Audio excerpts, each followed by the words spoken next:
Rusia tembakkan roket ke fasilitas militer Ukraina dekat Polandia. 35 orang tewas.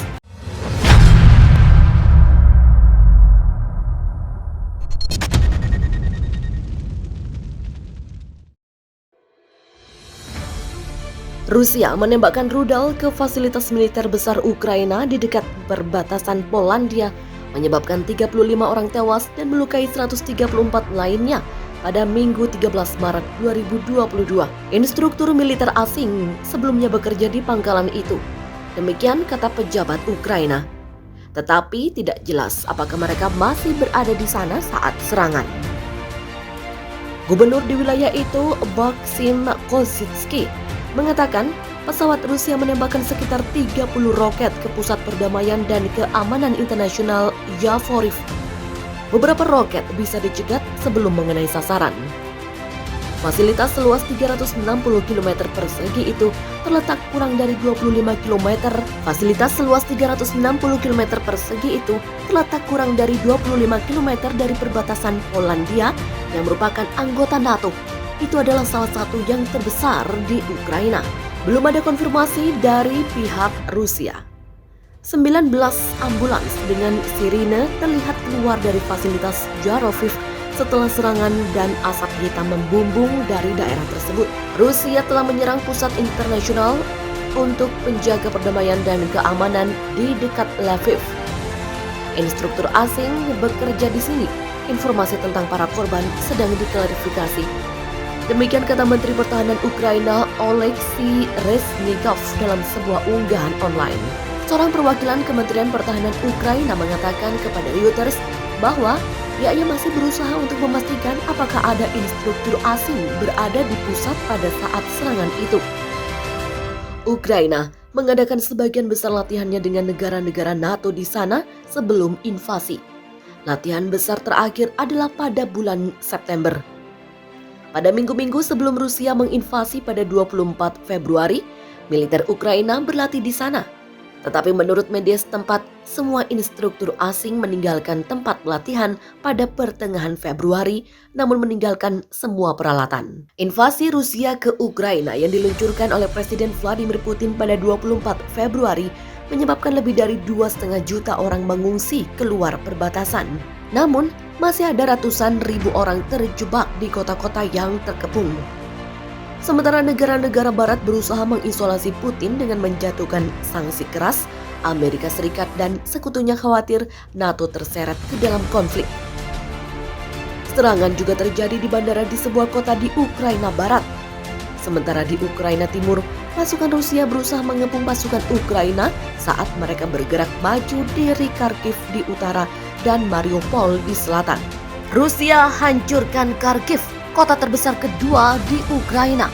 Kharkiv, kota terbesar kedua Ukraina setelah Kiev, ibu kota negara Ukraina, hancur berantakan dihajar serangan udara militer Federasi Rusia. Kota berpenduduk 1,4 juta jiwa berada di timur laut telah menanggung beban keganasan militer Rusia sejak operasi militer khusus pada Kamis 24 Februari. Al Jazeera dan TASS Russian News Agency melaporkan jalan-jalan telah hancur, dipenuhi puing-puing, kawah bom, dan baja bengkok setelah penembakan berat Rusia. Video rekaman menunjukkan mobil-mobil yang ditinggalkan penuh dengan lubang, bekas luka dari pecahan peluru, dan mobil-mobil lain yang hancur oleh batu yang dilemparkan ke dalam ledakan, serta api yang masih menyala di beberapa bangunan. Ini benar-benar pemandangan kehancuran dan kesengsaraan yang mengejutkan. Saya berjuang untuk menemukan kata-kata untuk menggambarkan situasinya. Demikian kata Charles Starford, warga Kharkiv. Jalan di pusat Kharkiv ini menunjukkan betapa dahsyatnya efek pemboman Rusia terhadap kota ini. Seluruh jalan hancur total. Banyak dari bangunan ini memiliki rumah orang di dalamnya, tempat tinggal pribadi, flat. Beberapa dari mereka masih merokok. Salah satu hal utama yang dikatakan orang-orang di sini adalah bahwa mereka sama sekali tidak dapat memahami bagaimana seorang pemimpin negara seperti Rusia dapat melakukan hal seperti ini pada kota seperti Kharkiv. Taisa, seorang pensiunan dari Kharkiv, terkejut saat dia berjalan dengan linglung melihat bisnis dan rumah yang hancur. Pecahan peluru telah merobek menara emas sebuah gereja ortodoks, menghancurkan semua jendelanya. Banyak orang telah bersembunyi di stasiun metro bawah tanah, di mana tua dan muda berdiri dengan sabar dalam antrean untuk sup, salad, dan roti yang disajikan oleh para sukarelawan. Sementara itu, Alona dan putrinya yang berusia 12 tahun, Nastia, menunjukkan gerbong kereta tempat mereka berlindung sejak rumah mereka dihancurkan. Barang-barang mereka tertata rapi di tempat mereka tidur. Nastia duduk di kursi dan membelai kucing peliharaannya yang berbaring di sampingnya. Sementara Violeta, 19 tahun, terlihat di gerbong lain, mengayunkan bayi laki-lakinya, Bogdan.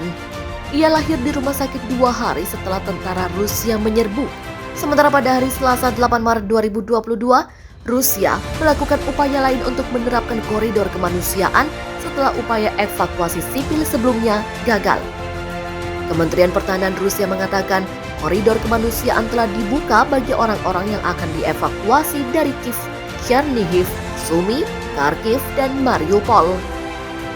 Perserikatan Bangsa-Bangsa atau PBB mengatakan invasi Rusia telah memicu krisis pengungsi yang tumbuh paling cepat di Eropa sejak Perang Dunia Kedua. Lebih dari 1,7 juta orang telah melarikan diri dari konflik sejak Rusia meluncurkan invasi skala penuh ke Ukraina.